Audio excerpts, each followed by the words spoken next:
Søren Kierkegaard nació en Copenhague en 1813. Teólogo protestante y filósofo, afirmó el valor del individuo, la paradoja y la existencia concreta. Su obra es un profundo llamado al compromiso con las propias decisiones que cada hombre debe tomar en su vida, entendiendo que esas elecciones le definen. Por eso es también una protesta contra la comodidad burguesa y a favor de la libertad individual. ¿Acaso una protesta exagerada, pero oportuna y honesta?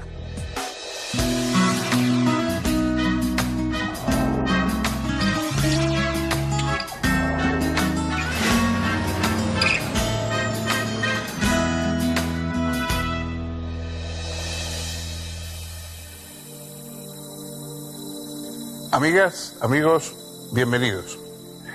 Muchos filósofos se han esforzado por comprender el mundo. Aristóteles habló del asombro a partir del cual pensamos, reflexionamos, hacemos ciencia. Pero hay también otros sentimientos, quizá incluso más profundos, más urgentes, que nos llevan a pensar. Por ejemplo, el miedo a la muerte, el miedo a la desaparición, el qué será de nosotros. Esa sensación de que nos vamos a perder, de que vamos a desaparecer como si nunca hubiéramos existido, esa es la sensación que está en el corazón de la obra de Søren Kierkegaard, el gran pensador danés, en un lugar, en una dimensión distinta. No es uno de los grandes países filosóficos, y Dinamarca, pero ha producido este extraordinario pensador. Søren Kierkegaard es un individuo que sufre, que se angustia, que teme y que por lo tanto se pregunta qué va a ser de él. Naturalmente, la respuesta a este tipo de preguntas, la respuesta tradicional, ha sido la religión, mucho más que la filosofía. La religión es la que produce salvación, promete salvación, mientras que la filosofía se contenta con comprensión, conocimiento. En una familia de riguroso espíritu religioso es en el que creció Kierkegaard, y su padre era un personaje realmente obsesionado, traumatizado, diríamos, por la religión, que en un momento determinado, acompañado de su propio hijo, subió a uno de los montes cercanos allí a Copenhague para nada menos que maldecir al cielo, maldecir a Dios, porque él creía que había sido abandonado, que había sido por sus pecados abandonado definitivamente por la divinidad. Todo esto, este mundo traumático, este mundo, digamos, de una fe exasperada, es el mundo en el que crece Kierkegaard. Y Kierkegaard se pregunta, sí, por los temas de la religión, pero no le basta simplemente con cerrar los ojos y entregarse a la fe. Él quiere tener fe, pero también quiere comprender, quiere ir más allá de lo que da simplemente la obediencia a la religión establecida, con la cual él, por otra parte, no se llevaba nada bien. Hay un salto más allá de lo comprensible que es el que hace la religión, y ese es el que quiere dar Kierkegaard. Su obra es una mezcla extraordinaria de literatura. Era uno de los grandes, y es uno de los grandes escritores, sin duda, que tiene el mundo filosófico. Es una muestra de religión, de literatura, de pensamiento y sobre todo de testimonio humano. Hay algo profundamente humano, profundamente creíble en toda la reflexión de Søren Kierkegaard.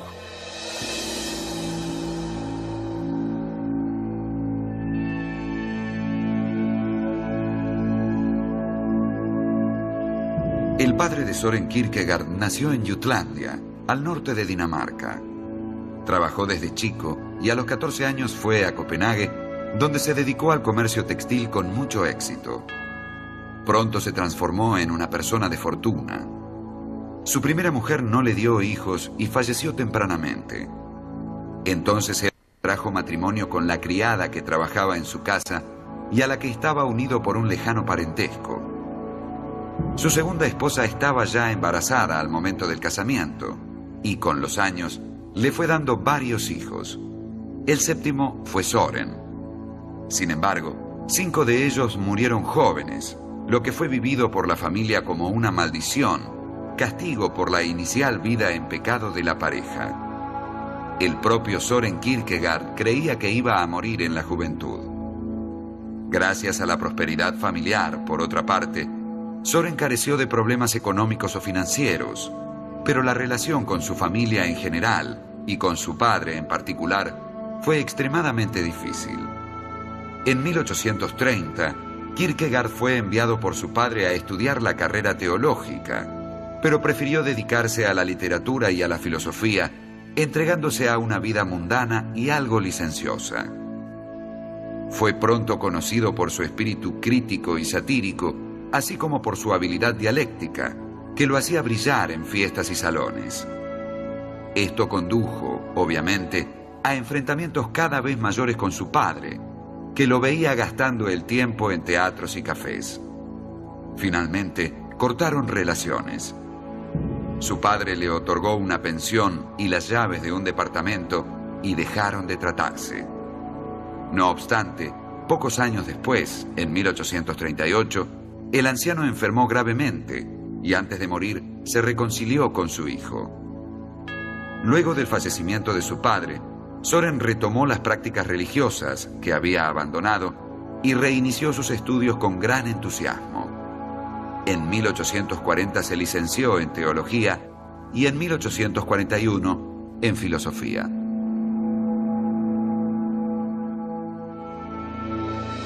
En la época en que vivió Kierkegaard, en comienzos del siglo XIX, la gran filosofía era la filosofía idealista alemana, la filosofía de un Fichte, de un Schelling y sobre todo de Hegel.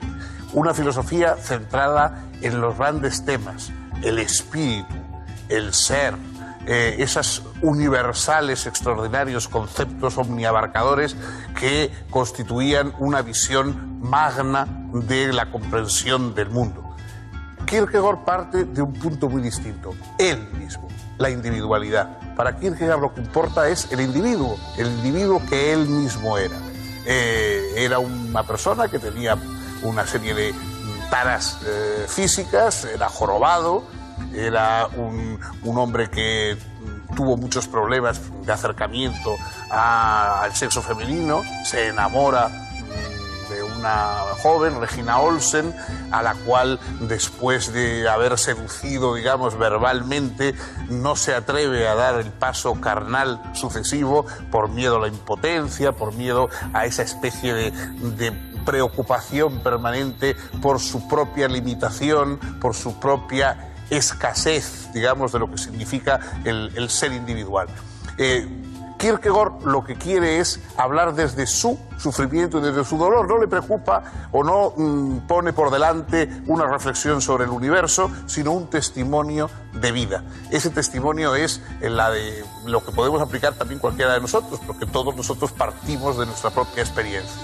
Él analiza la vida del hombre y dice que los seres humanos pasamos por una serie de etapas en nuestro desarrollo y a veces unos quedan en una etapa o en otra. Hay una etapa ética, es decir, cuando vivimos preocupados por el deber, por las obligaciones, etc. Hay una etapa estética en la cual estamos, o algunos están especialmente preocupados por el tema de la belleza, por el tema de la representación de lo hermoso, por el tema de lo sublime, etc. Y hay una etapa religiosa, que es la de quienes lo que buscan es esa salvación, ese rescate frente a la muerte, frente a la perdición, frente al olvido. En esas etapas, oscilando, porque él era un espíritu muy refinado, muy estético, oscilando entre la ética que le atormentaba, la estética que le tentaba y la religión que le prometía salvación, se mueve la figura de ese gran escritor que fue Søren Kierkegaard, que publicó sus diversas obras con seudónimos diferentes, es decir, se fue inventando personalidades distintas desde las que hablar o éticamente, o estéticamente, o religiosamente. Esta es la compleja obra, la compleja figura de Kierkegaard.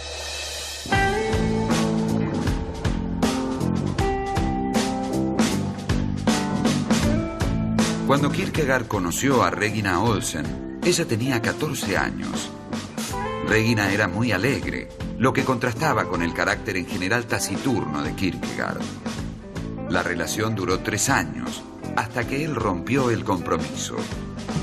Este rompimiento del cual se ha escrito tanto, en realidad tiene que ver con que Kierkegaard temía que el matrimonio, esa instancia que para él era una instancia fundamentalmente ética, fuese una molestia, un obstáculo, algo que lo distrajera de su misión. ¿Y cuál era esta misión de Kierkegaard? En realidad, todo el pensamiento de Kierkegaard giró en torno de dos temas prioritarios. El primero era el del individuo y su existencia concreta, y el segundo tema, que estaba íntimamente relacionado con este, era el de la relación de Kierkegaard con el cristianismo. La crítica, por un lado, del cristianismo que él veía a su alrededor, una especie de humanismo burgués, donde el contenido de la fe había pasado a ser simplemente un hecho social, y donde, según él decía, se cometía la peor de las herejías, la de jugar a ser cristiano. Y por el otro lado, el desafío de ser un verdadero cristiano, desafío que, en última instancia, es imposible. Y esa tensión entre la deseabilidad de ese ideal y la imposibilidad de conseguirlo iba a regir toda la vida de Kierkegaard. Para él, el matrimonio pertenecía al estadio ético de la vida humana, pero su filosofía lo ponía ante una misión que pertenecía claramente al estadio religioso. Quizás esa haya sido la causa profunda del rompimiento con Regina Olsen, a quien, sin embargo, siguió amando. La tesis doctoral de Kierkegaard se tituló El concepto de ironía y giraba en torno de la ironía socrática y del romanticismo. Pero en el fondo, era una crítica a la filosofía hegeliana. Kierkegaard contraponía a la filosofía del sistema una filosofía de la praxis. Por supuesto, según él, la primera había culminado en Hegel, de modo que cuando criticaba al gran filósofo alemán, estaba criticando toda la tradición filosófica occidental desde su lejano origen en Grecia. Para Kierkegaard, Hegel era un cabal representante de la filosofía del sistema, que siempre miraba hacia el pasado y transformaba todo en mediación y en lógica. Este tipo de filosofía pasaba por alto la vida concreta. La vida no es mediación y desenvolvimiento dialéctico. La vida es paradoja y contraste. No procede por síntesis, sino por elección. Y lo que existe en ella no es el absoluto, sino el individuo y sus elecciones.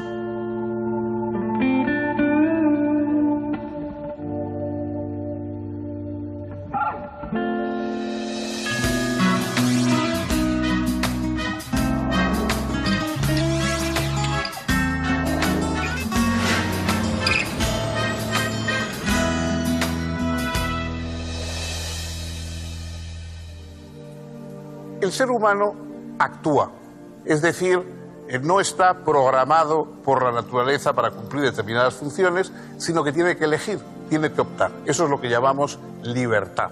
La libertad es, sencillamente, que no tenemos nuestros objetivos biológicos, zoológicos, determinados de una manera fija, como el resto de los animales, sino que tenemos una amplia capacidad de posibilidades distintas frente a las que tenemos que optar. Y entonces dice Kierkegaard, por cuál ese sentimiento de vacío, ese sentimiento de no tener ninguna obligación, de poder ir hacia acá, hacia allá, de poder decir sí, no, es lo que, según el pensador danés, nos produce angustia. La angustia es la que sentimos ante el vacío de la libertad, porque ese vacío de la libertad corresponde también al propio vacío de la muerte que presentimos.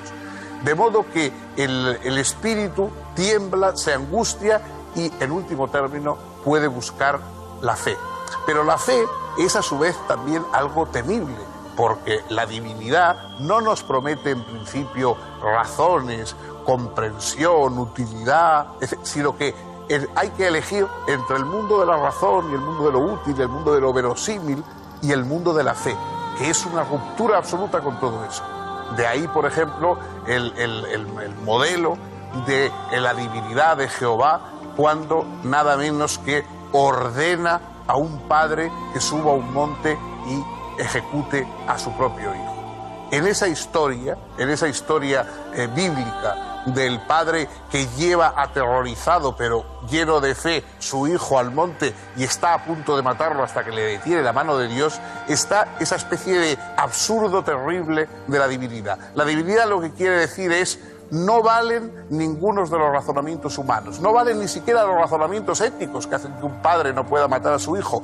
O crees o no crees, o entras en el mundo de la creencia y entonces todo es posible, puesto que para Dios todo es posible, no hay nada necesario, ni siquiera el pasado, todo puede ser cambiado, todo puede ser borrado. Entrar en el mundo de Dios es entrar en el mundo de la posibilidad pura y abierta permanentemente, o nos permanecemos en el mundo de lo necesario, de lo mecánico, de lo natural, ¿no? Esta es la opción de Kierkegaard, y Kierkegaard busca, probablemente, él dice que nunca encontró fuerza suficiente para convertirse en lo que él llamaba el caballero de la fe, el que es capaz de dar el salto y decir: ahí queda el mundo con su necesidad y con su razón, y yo me entrego a lo irracional, pero salvo.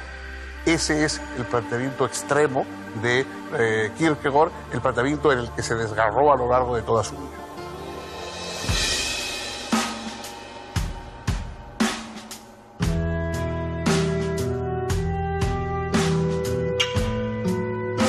A partir de 1843, Kierkegaard se dedicó casi exclusivamente a escribir. Su producción fue asombrosa por la cantidad de libros realizados en muy poco tiempo. Además, también llama la atención por una característica inusual.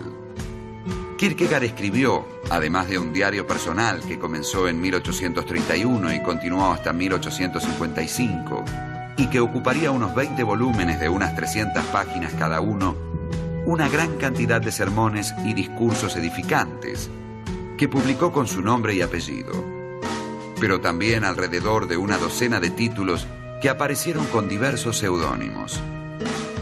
Y este juego de máscaras es un recurso muy interesante, porque lo que hace ahí Kierkegaard es tomar experimentalmente, como él dice, un autor que, de alguna manera, represente un punto de vista para mostrar sus limitaciones. Por ejemplo, en Temor y Temblor, el autor aparece firmando como Johannes de Silencio y cuenta la historia de Abraham, que va a sacrificar al hijo porque Dios se lo ordenó.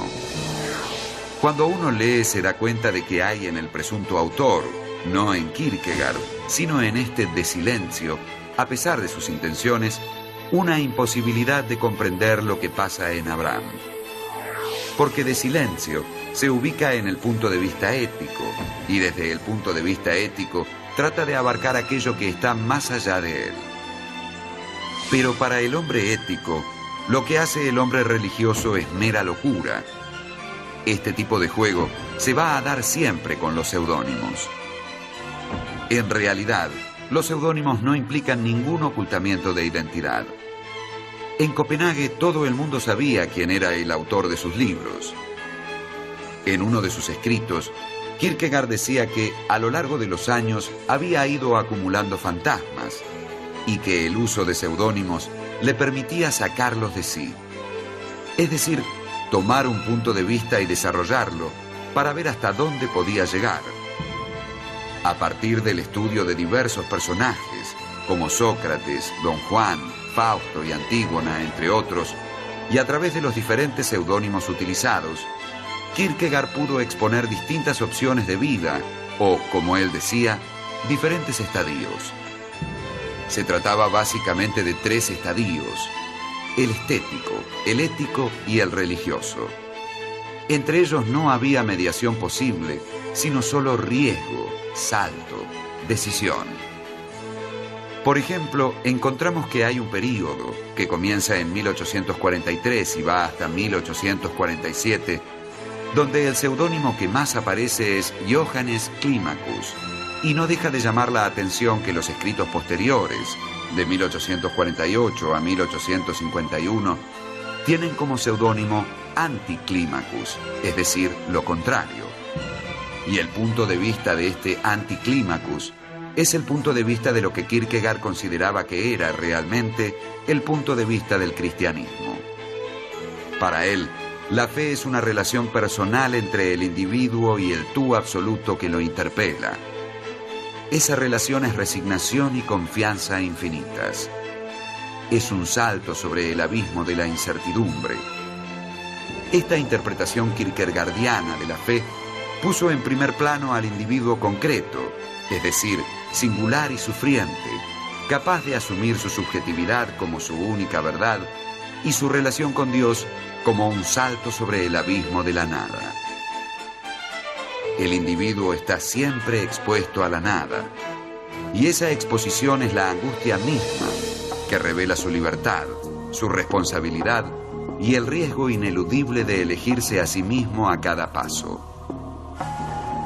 Esta concepción del cristianismo, desarrollada por Kierkegaard, chocaba con el cristianismo burgués que alentaba la iglesia danesa. Este conflicto llegó a su punto máximo cuando, a la muerte del obispo Muntzen, se habló de su vida como de un testimonio de la fe. Kierkegaard contestó que la vida de un cristiano, para llegar a ser un testimonio de la fe, tenía que estar expuesta al dolor, al sufrimiento y a la persecución, lo que no había sido el caso del buen obispo. Esto generó respuestas y, nuevamente, artículos de parte suya, una veintena de artículos que llegaron prácticamente hasta el momento de su muerte. Un día de octubre de 1855, Kierkegaard se desmayó en el medio de la calle, víctima de un derrame cerebral. Es internado y pasa un último mes de profunda comunión con Dios y muere con una gran paz el 11 de noviembre de 1855 a los 42 años.